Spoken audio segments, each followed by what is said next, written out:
अस्सलाम वालेकुम। Dear students, chapter number 4 चल रहा था और क्लास में अटेंडेंस आप लोगों की बहुत कम है। तो आप लोग जो भी सुन रहे हैं वो प्लीज़ नोट इट कि अटेंडेंस बहुत स्ट्रिक्टली मार्क्ड हो रही है और दिस में create a problem for you. आप लोग आएँ क्लास में और खामोशी से लेक्चर सुने और पॉजिटिव इंटरेक्शन करें। समटाइम्स थोड़ी सी शिकायत हो रही है आप लोगों से कि आप लोग जो है क्लास को इस तरीके से कंडक्ट नहीं करने देते जिस तरीके से मैं चाह रहा होता हूँ। और इसी वजह से मुझे यहाँ पे ये फील होता है कि I should just record video lectures, otherwise आप लोग बहुत पीछे रह जाएंगे। अच्छा दोस्तों, ये जो आप लोग मेरे साथ आए हैं कुछ students, I just want to ask Yash Kumar. बेटा आवाज़ आ रही है?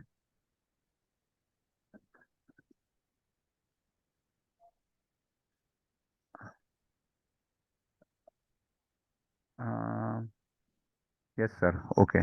तो he has just given me the the satisfaction की आवाज़ आ रही है। ओके। सो अगर कोई भी अब किसी भी मौके पर, अच्छा मैं थोड़ा चाहता हूँ कि सबको म्यूट कर दूँ क्योंकि आपकी जो है बैकग्राउंड आवर वॉइस थोड़ी सी तंग करेगी मुझे, लेकिन अभी ये तो नहीं कर रही है, लेकिन कोशिश करें कि बैकग्राउंड वॉइस ना हो। अच्छा, अब हमारा जो टॉपिक चल रहा है वो ये है chapter number 4। Those who are just have not started to do anything with the chapter number 4, मैं इनको बता दूं कि what we are right now talking about chapter number 4 के अंदर वेक्टर स्पेस। वेक्टर का जो एक नॉर्मल कॉन्सेप्ट है वो तो ये है ना कि वो फिजिक्स में एक डायरेक्शन होती है और एक उसकी जो है वो का मैग्नीट्यूड होता है। उस वेक्टर इस वेक्टर को हमने उस कॉन्सेप्ट को थोड़ा सा वाइडन कर दिया है। अभी उसको ज़रूरी नहीं है कि उसकी डायरेक्शन और उसकी टर्म्स में सोचें। एनी सेट ऑफ नंबर्स और a single number can be just considered as a vector और उसकी कोई डायरेक्शन की ज़रूरत नहीं है। फॉर एग्जांपल, अगर वो कोई मैट्रिक्स है और that matrix is like 2 by 2 matrix है, तो उसका जो कॉलम है वो भी एक वेक्टर है। दोनों दो कॉलम्स होंगे इसके अंदर, दोनों वेक्टर्स हैं, दोनों रोज को भी हम वेक्टर्स कह सकते हैं, that is called row vector और कॉलम वेक्टर, उसमें दो नंबर्स हैं। Any ordered pair in the same way is a vector. तो any any any triple order triple is also a vector R3 में। और फोर्थ डायमेंशन की बात करें R4 में, तो any pair 4 numbers, comma separated pairs of 4 numbers bracket में, so that is also a 4 tuple, तो दैट्स अ वेक्टर। अब वेक्टर स्पेस, अगर वो वेक्टर स्पेस है तो there must be some condition that have to be fulfilled. वो 10 axioms हैं, वो हमने इसको डिटेल में कर लिया है और काफ़ी इसके एग्जाम्पल्स भी किए हैं। अब हम आ गए थे सेकंड एक्सरसाइज पर, that is about the sub space. तो अगर कोई वेक्टर स्पेस है और उसका हम कोई सबसेट ले लेते हैं, for example just take this example. तो अब इसमें वेक्टर स्पेस V है और सब स्पेस W है। अच्छा, मैं आपको ये बताता चलूं कि दो स्टूडेंट्स, अगर आप लोगों ने इस लेक्चर्स की मदद से समझने की कोशिश की तो फिर भी कुछ आसान हो जाएगा, वरना किताब में से समझना it's not very, not impossible, but it's very difficult. अगर आपको कोई समझाए तो that is just like a guided tour, तो वो सबसे क्विकेस्ट होगा। आप अपने दोस्तों में से किसी को आखिरी वक्त में इम्तिहान में कहेंगे यार मुझे समझा दो, तो that is not a possibility है। वो दोस्त आपको उस तरीके से नहीं समझा सकेगा। आप मेरे वीडियो लेक्चर्स को देखें और इंशाल्लाह उससे आपको अच्छा आइडिया मिलेगा।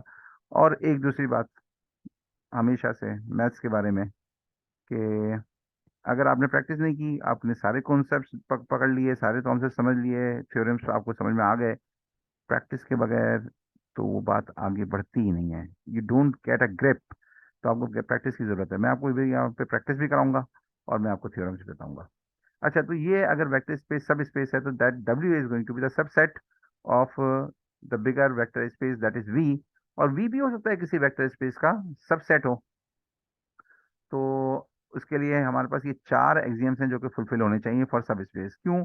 कि the remaining vector the remaining axioms वो इनहेरिट होते हैं ऊपर से। तो 1 4 5 6, 1 4 एंड 5 6 एक्सियम्स को हमें चेक करना पड़ेगा।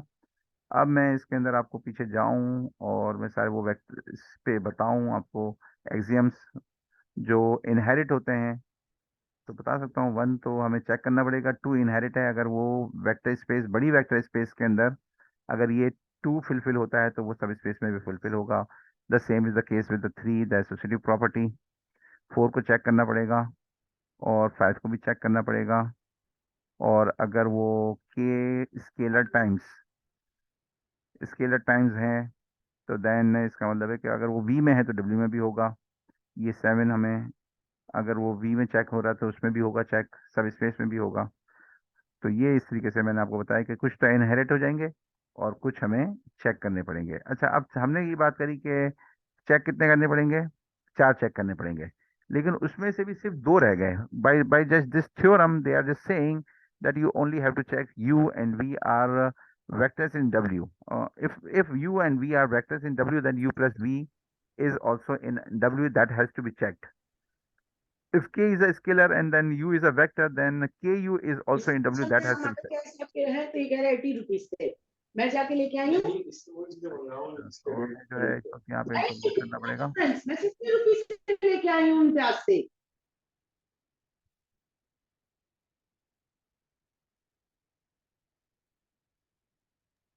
अच्छा, तो पार्टिसिपेंट्स में जाके mute all. Okay,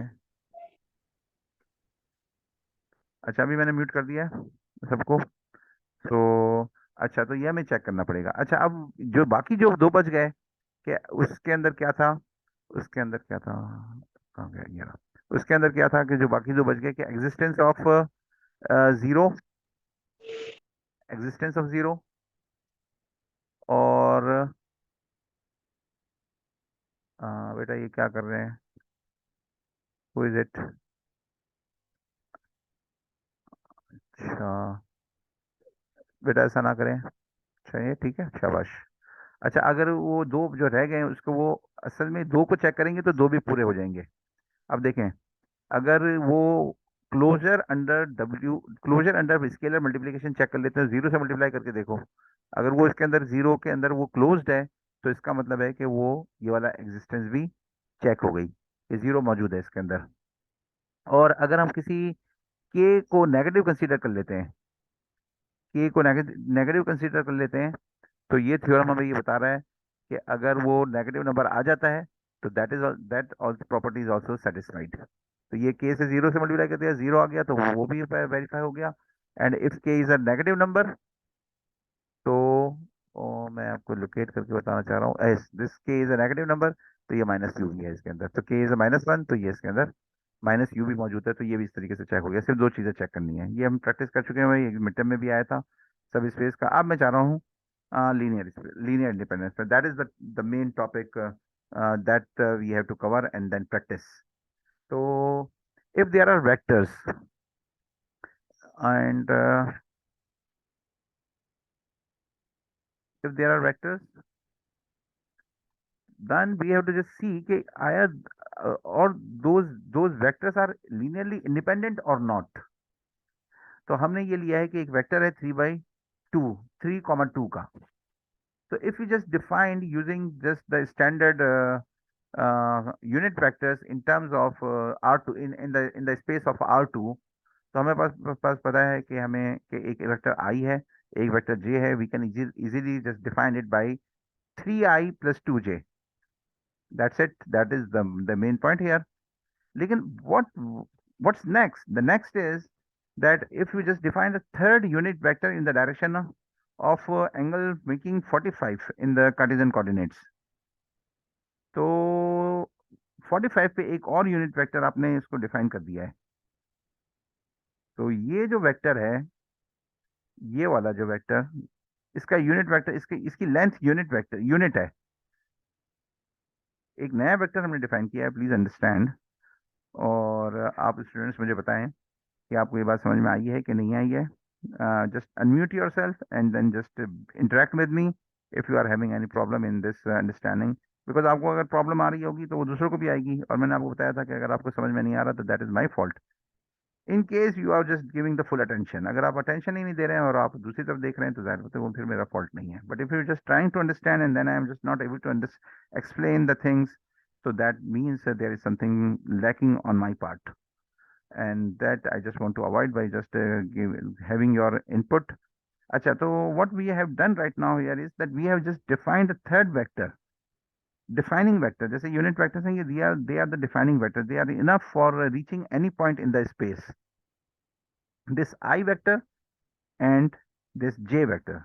For example, if you just want to reach this point 3 by 3 comma 2, so what you will be doing, you will be just going 3 units in the x-axis and the 2 units in the y-axis. That's how you will just reach 3 and comma 2. But one superfluous, this superfluous means extra, this superfluous, this is called, this means that extra uh, vector you have just defined.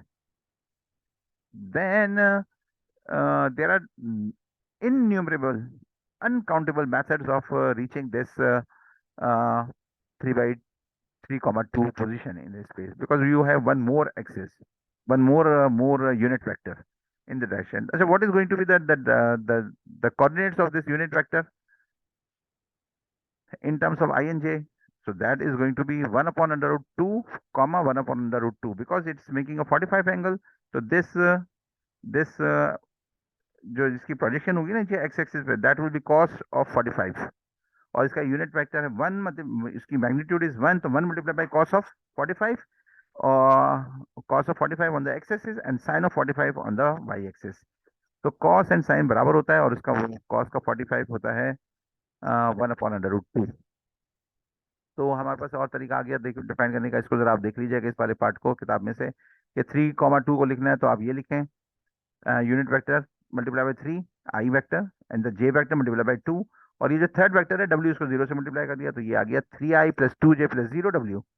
In the same way we can just write it as 3i plus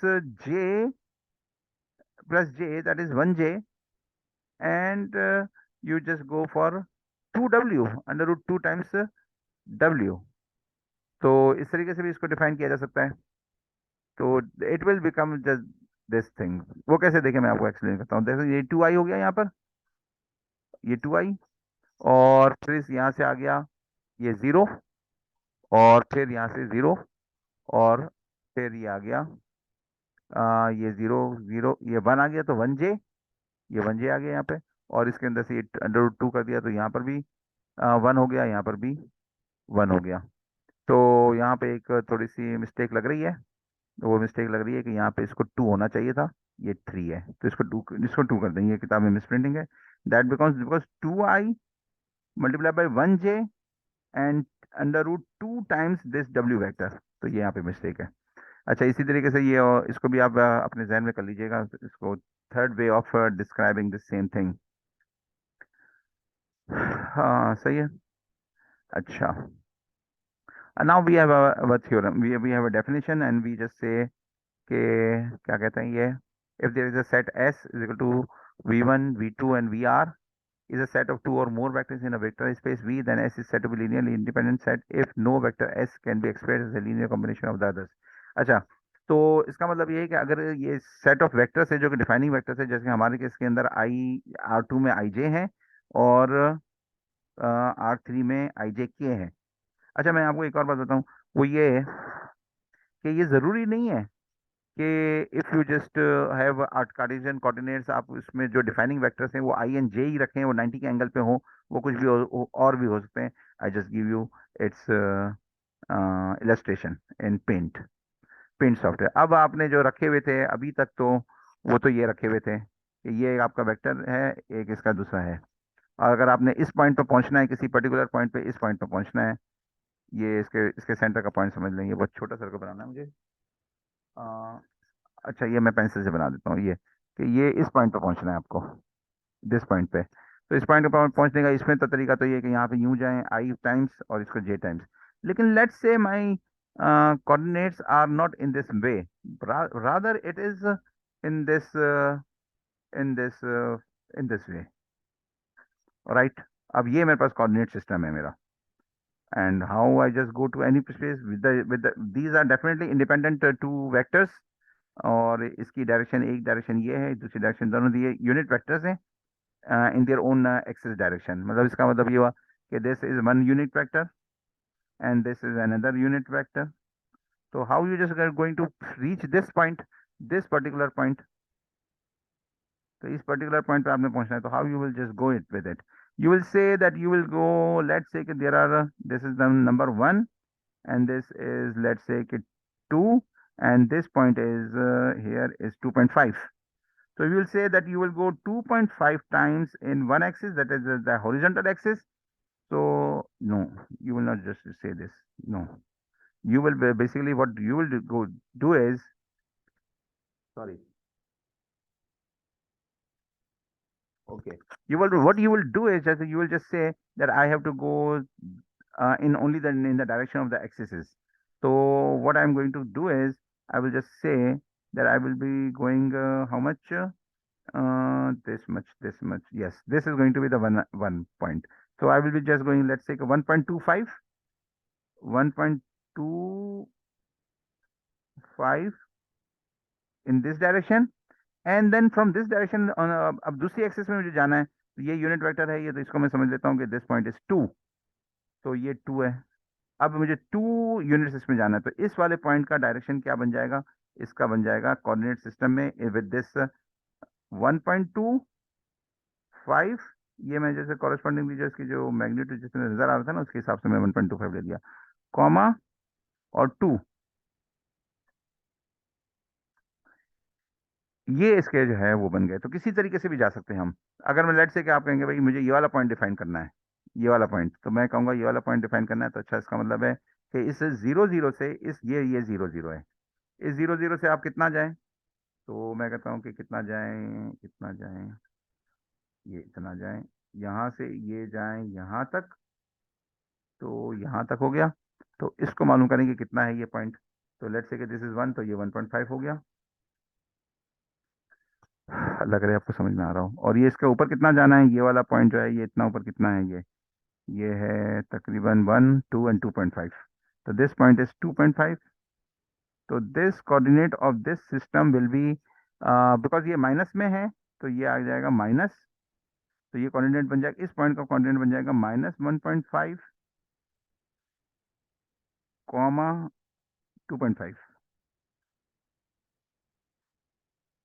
I hope के this was helpful.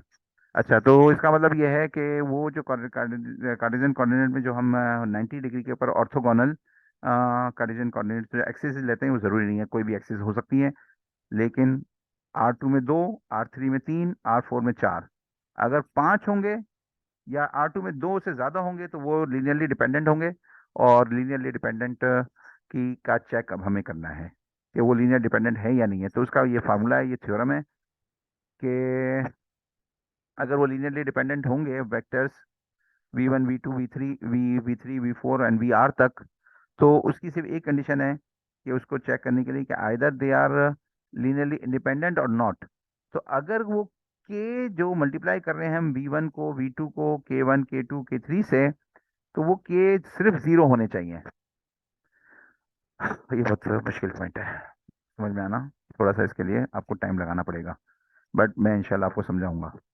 देखें, कोई equation बने और सिर्फ उसका solution set zero हो, उसका solution set सिर्फ जीरो हो, तो that system is called homogeneous system. आपको ये मालूम होना चाहिए। यहाँ पर ये हमने यहाँ पर कहीं पर काम किया हुआ है होमोजेनियस सिस्टम का, ऊपर की ऊपर के उसमें होमोजेनियस, इसमें है कहीं होमोजेनियस, राइट। तो in homogeneous system you only have the solution set as, जैसे 3 उसके अंदर वेरिएबल्स हैं x1 x2 x3, so x1 is equal to 0, x2 is equal to 0, and x3 is the 0 is the only solution, that is called the homogeneous system। अब उसके अंदर possibility है कि नहीं भाई ऐसा नहीं है, सिर्फ 0 0 का सोल्यूशन नहीं है बल्कि कोई और सोल्यूशन भी है उसके अंदर, तो then that will have a non trivial solution. 0 0 solution is called a trivial solution and non-zero solution is called a non-trivial, uh, 0 0 is called trivial solution and any other non-trivial solutions are there. तो अगर non trivial solutions हुए इसमें के की जगह पर, तो इसका मतलब है कि these vectors v1 and v2 and so on V up to vr are not linearly independent. अब इसके हम एग्जांपल ले लेते हैं, अब इसके हम इसके एग्जांपल ले लेते हैं ताकि आपको बात समझ में आ जाए। ये वेक्टर्स हैं। अब देखें, ये बात तो आपको समझने में कोई मुश्किल नहीं होनी चाहिए कि अगर हमारे पास ये वेक्टर्स हैं i that is 1 comma 0 comma 0. The other vector is j, that is 0 comma 1 0 comma 0, and then k 0 comma 0 comma 1. तो इसको तो आप अगर मल्टीप्लाई करें विथ k, तो ये 0 उसी वक्त आएगा जब k सारे 0 हों, और कोई तरीका नहीं हो सकता इसके अंदर कि मैं इसको 0 कर दूं और k को 0 ना करूं। तो it will be always be k is equal to 0। तो उसको इस तरीके से ब्रैकेट में लिख दिया कि all case are 0, that is the solution set. That is the solution set. K1, comma K2, comma 3 is a solution set that they are always be going to be 0. All K1 to K2, K3, all zeros. You are getting it? अच्छा, अब हमारे पास ये नहीं है, अब हमारे पास दूसरे variables हैं, ये वाले वेरिएबल्स हैं। V1 is equal to V2 is equal to V3। अब मैं आपको जो है इसके अंदर बताता हूँ कि आप इसको क्या करें। आप इसको ये करें कि इसको इक्वेशन की सूरत में लिख लें।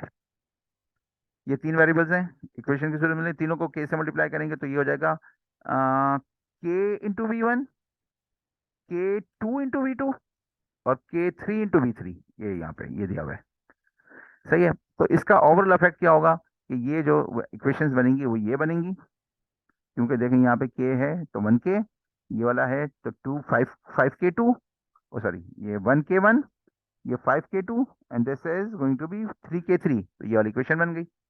इसी तरीके से ये हो जाएगा -2k1, यहाँ पर आ गया, और ये आ जाएगा 6k2, ये यहाँ पर आ गया 6k2, और ये आ जाएगा 2k3, यहाँ पर आ गया।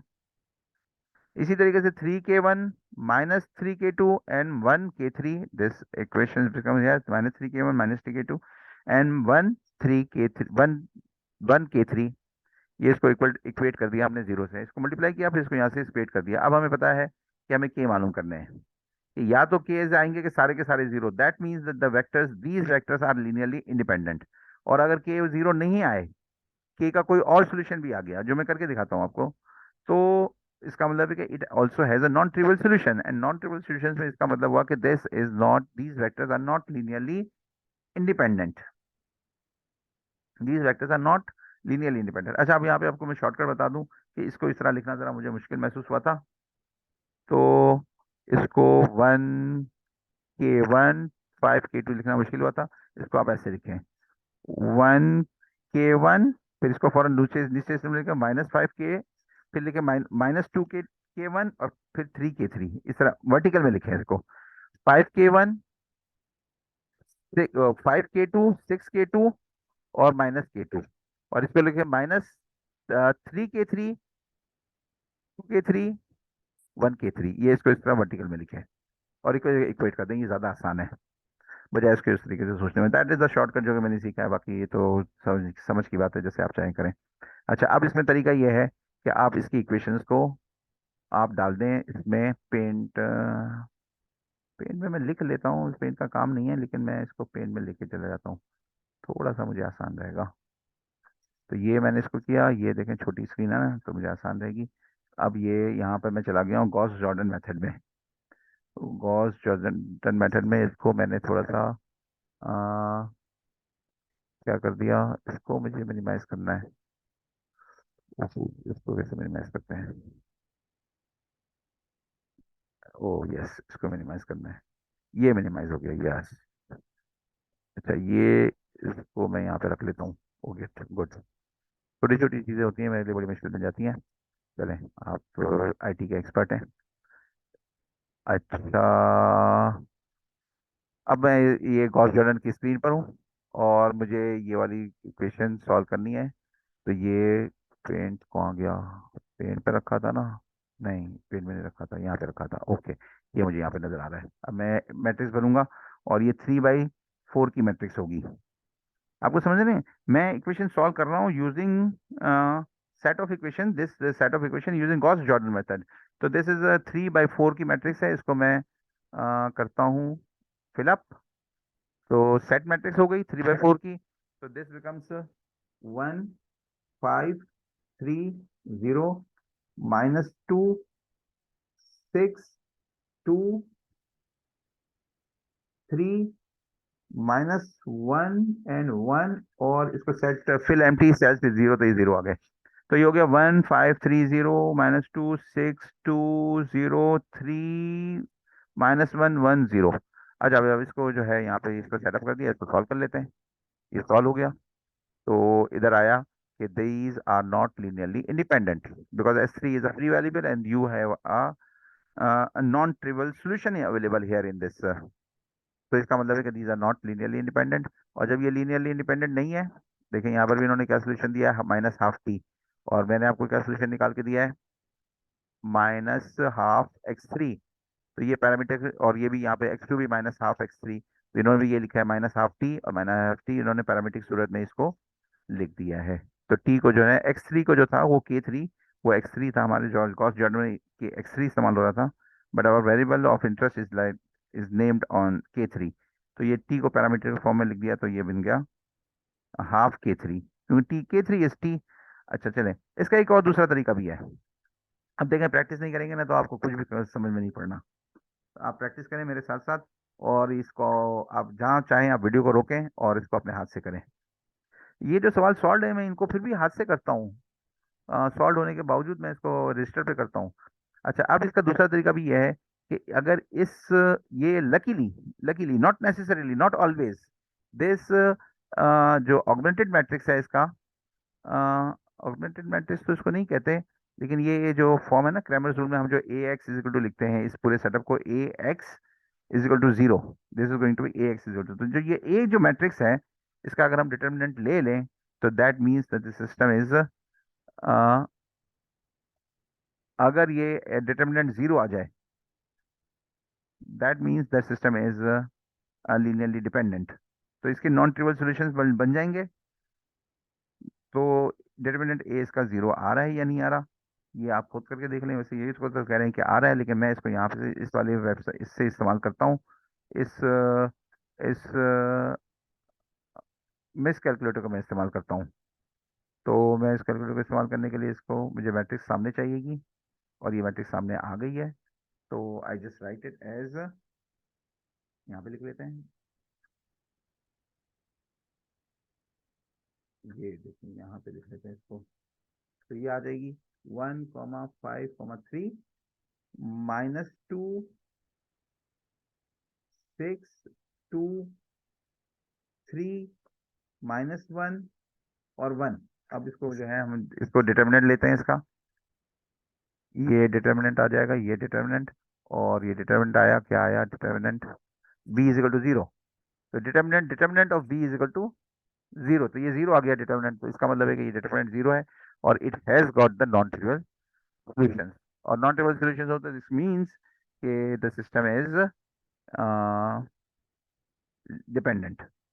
अच्छा, अच्छा अब ये आ गया, एक दूसरी एग्जांपल आ गई है, इसको फोर में है, यहाँ से इन्होंने मैट्रिक्स बनाई, यहाँ से इसको सॉल्व किया, और यहाँ से हमें पता चला कि यहाँ पे सिर्फ और सिर्फ जो पॉसिबल वैल्यूज थी वो थी k is equal to zero, k two is equal to zero, k three is equal to zero. इसको मैं आपको करके दिखा देता हूँ ताकि आपको एक्सरसाइज में भी आसानी हो जाए।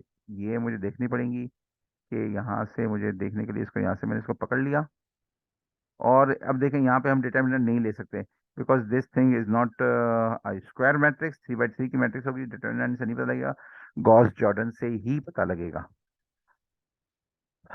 तो गॉस जॉर्डन का भी की स्क्रीन मेरे पास यहाँ पे मौजूद है। इसको हम करते हैं, पता करते हैं कि कितने बाई कितने का मैट्रिक्स है। ये है 4 बाई 4 का मैट्रिक्स, नहीं मतलब 4 बाई 4 का मैट्रिक्स गॉस जॉर्डन में, सिर्फ डिटर्मिनेंट के लिए स्क्वायर मैट्रिक्स नहीं है, because then it is 4 by 3 का मैट्रिक्स है। तो ये आपको ज़्यादा ध्यान में रखना पड़ेगा।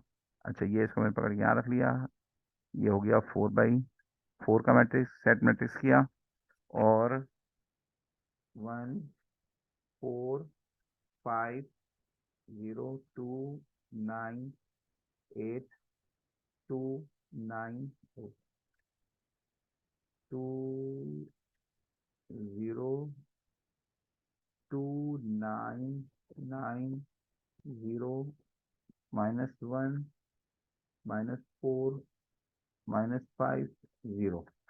फिल एम्प्टी जीरो चेक कर लें, 1,4,5,0,2,9,8,0,2,9,9,0 -1 4 -5 0। ओके, सॉल्व, इसको सॉल्व किया, देखें क्या आया, सारे x1 x2 x3 are all zeros. तो इसका मतलब है कि we don't have any other solution other than the previous solution, that's the point. Okay, तो यहाँ से हम इसको बाद आगे लेके चलें। अच्छा, important linear independent set, independent set, ये 4 वेक्टर्स हैं, पॉलिनोमियल्स में बात हो रही है।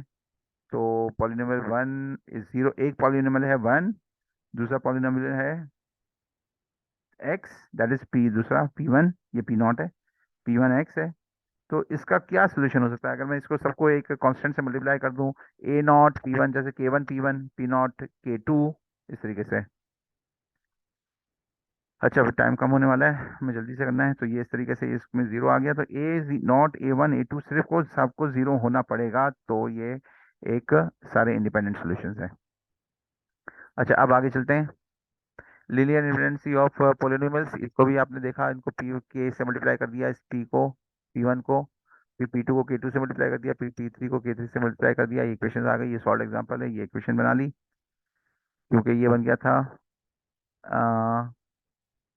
k, यहाँ पर k, यहाँ पे -k, और यहाँ पे ये -2। तो देखिए के नहीं है ना यहाँ पे, सिंपल नहीं है, ये सिर्फ k2 में है, यहाँ पे -k नहीं है। तो इस वजह से यहाँ पे ये 0 है। इसको चेक कर लें, इसको कर लीजिएगा। I am running out of time. अच्छा, सेट्स विथ 1 और 2 वेक्टर्स, ये क्या कह रहा है? ये क्या कह रहा है? अब finite set that contain 0 is linearly dependent. अगर एक सेट है और उसके अंदर 0 मौजूद है, यानी यानी एक वेक्टर का सेट है जिसको हम चेक करना चाह रहे हैं कि either they are linearly dependent और नॉट, तो तो वो लीनियरली डिपेंडेंट है, वो इन्होंने इसको प्रूव करके दे दिया।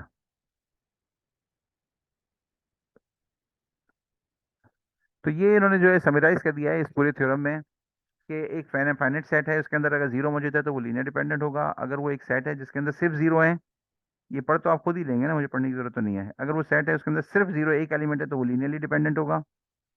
अच्छा, a set with exactly 2 vectors is linearly independent if and only if neither vector is a scalar multiplier of the other. तो मतलब ये है कि उसको कोई मल्टीपल नहीं होना चाहिए, वो दूसरा वेक्टर एक सिर्फ मल्टीप्लाई करने से नहीं आना चाहिए।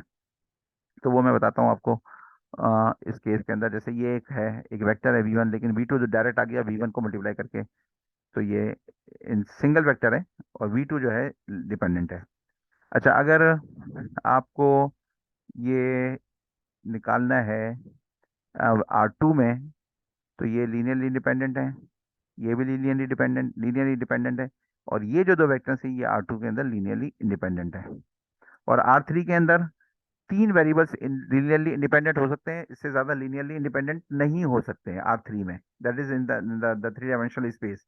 R2 में 2 वेरिएबल वेक्टर्स हो सकते हैं जो कि लीनियरली इंडिपेंडेंट होंगे, थर्ड लीनियरली इंडिपेंडेंट नहीं हो सकता। मतलब 2 वेक्टर जरूरी नहीं है वो आई और के हो, आई और जे हो, बल्कि वो कोई भी वेक्टर हो सकते हैं, v1 और v2, इस तरह की शक्ल के, जो एक वेक्टर से दूसरे वेक्टर तक आप ना पहुंच सकें मल्टीप्लाई करके। तो जाहिर बात है इस v2 की मदद से आप v1 नहीं पहुंच सकते, और v1 की मदद से आप v2 पर नहीं पहुंच सकते।